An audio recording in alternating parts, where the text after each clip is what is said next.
bitewe no gushyamirana cyane. Inzego z'umutekano zamaze kwivanga mu kibazo cya Regan Rugaju hamwe na Lorenzo Musangafura, aho bakomeje guterana amagambo bisa nkaho bimaze kuba ikibazo kimaze gukwira igihugu cyose. Iki se byatangiye gute? Byatangiye bwa mbere na mbere Lorenzo na Regan barwana, aho bari bagiye nk'igitangazamakuru cy'igihugu. Ubwo bavagayo rero bahita bigaragara ko barwanye. Icyo gihe birangira Lorenzo bamwirukanye na Regan bari bagiye kumwirukana. Abanyamakuru bakorana bamusabira imbabazi kuko byari bigoranye ko babona undi umusimbura ku gitangazamakuru cy'igihugu. Gusa ibyo ngibyo nyuma y'uko birangiye, nyuma yo guterana amagambo bitewe n'amakipe, umwe bavuga ko avugira Rayon Sports undi akabihakana, bikagaragaza ko hasanganwe izindi inzangano zari zihari na mbere yose. Bikomeje kugaragara ko abagabo nta hantu na hamwe bazahuriza, aho biri kuvugwa ko n'itangazamakuru cy'igihugu Regan Rugaju nayo gishobora kuba cyamwirukanye. Ariko ibyo ngibyo biraza kugenda bihanwa n'ibitangazamakuru n'amatangazo yabyo, ntabwo biraba official kuko nta tangazo turabona rihagarika Regan.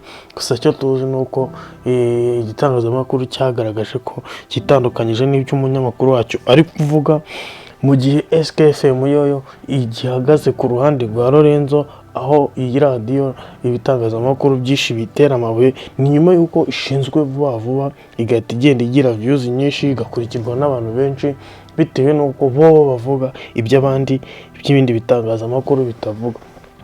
Byakomeje kugaragara ko rero iki kibazo kitaza kurangira, mu gihe aba banyamakuru bose ubona umwe ashaka gutuka undi ngo ni umwazarendo, ngo ni Kisekedi, nyine ukumva ko ari amagambo yisebanya no guteranya. Regan Rugaju nawe akavuga ko kandi nanone Lorenzo ari we umugambanira ahantu henshi, ari we uhakana ibintu byinshi, ari we umutamika abantu, amutamika inshuti ziwe, ariyo mpamvu akomera kumwita ngo goregore, kandi akaba ngo yaranamusabye ko batingana. Regan Rugaju akavuga ko ari umwana wo mu misozi miremire atabikunda. Aho rero ku munsi w'ejo aba bagabo bashobora kuba barahuriye ku Gisimenti, aho ngo naho hari hagiye kubera imvururu ziteye ubwoba, ariko bikaza kurangira abo bari kumwe bakabyivangamo ntihagire ikibazo kiba. RIB irakomeza ivuga ko aba bagabo iki cyumweru kigiye gutangira bagiye kubicaza hasi, bakabasaba gusabana imbabazi, bakabasaba kugabanya ibiganiro bari kugirana. Niba bagirana ibibazo ku giti cyabo babigirane, ariko batabyumvisha rubanda nyamwinshi n'abanyarwanda aribo bakurikira ibi bitangazamakuru. Aya makuru rero turi kuyakura muri ibi bitangazamakuru ubwabyo. Uyu munsi turaza kumva urukiko rw'ikirenga, twumve icyo babivugaho, twumve na Radio Rwanda ese irabivugaho iki kuri iki kijyanye na Regan Rugaju n'ihagarikwa rye bari kugomeza kuvuga. Gusa ubwo babivugaga twaje kumubona aza kogeza umupira wa APR na Kiyovu, aho bigaragara ko bitari bifite ishingiro. Turaza kumenya ngo ibi bitangazamakuru byose biri kubivugaho iki, ubundi tumenye ngo ese turagumana Lorenzo, aho bari kuvugana ko bishobora no kuza kurangira aba banyamakuru bose babahanye bagahagarikwa amezi 3 badakora itangazamakuru, bakagenda bakitekerezaho. Turaza kumenya ngo biraza gushoboka kuko hatangiye kuzamo ibyaha bishingiye ku umwe akomoka, bishingiye kuko umwe ameze. Ibi byaha rero bishobora kuba byafungisha umuntu batitwararitse.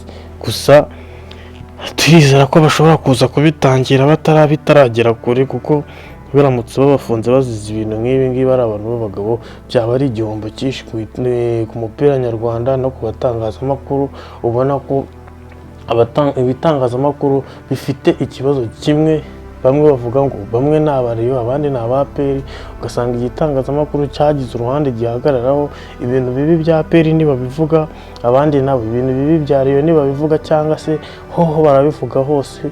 Nk'ubu turabizi neza ko SKFM itagira ikintu ivuga kuri APR cyangwa se itumirwe mu birori bya APR. Kandi nanone ukabona ko ariyo iba ifite amakuru menshi ajyanye n'ibya Rayon Sports. Ibi ngibi rero bigenda bibuza abantu benshi cyangwa bihuza abantu benshi kuko umwe hari igihe avuguruza undi bikaza kumera nk'aho ari ikibazo kivutsemo. Aya makuru rero turakomeza kugenda tuyabashakira tuze kuyabagezaho, kuko ibi bintu bishobora kuza kurangira nkumva umwe atakivuga n'undi avuga, cyangwa bose bagasabana imbabazi bose tukabumva. Byaba ari byiza ku bitangazamakuru bya siporo mu Rwanda, kuko ubona ko aho SKFM yaziye ubona ko ifitanye ibibazo n'ibitangazamakuru byinshi.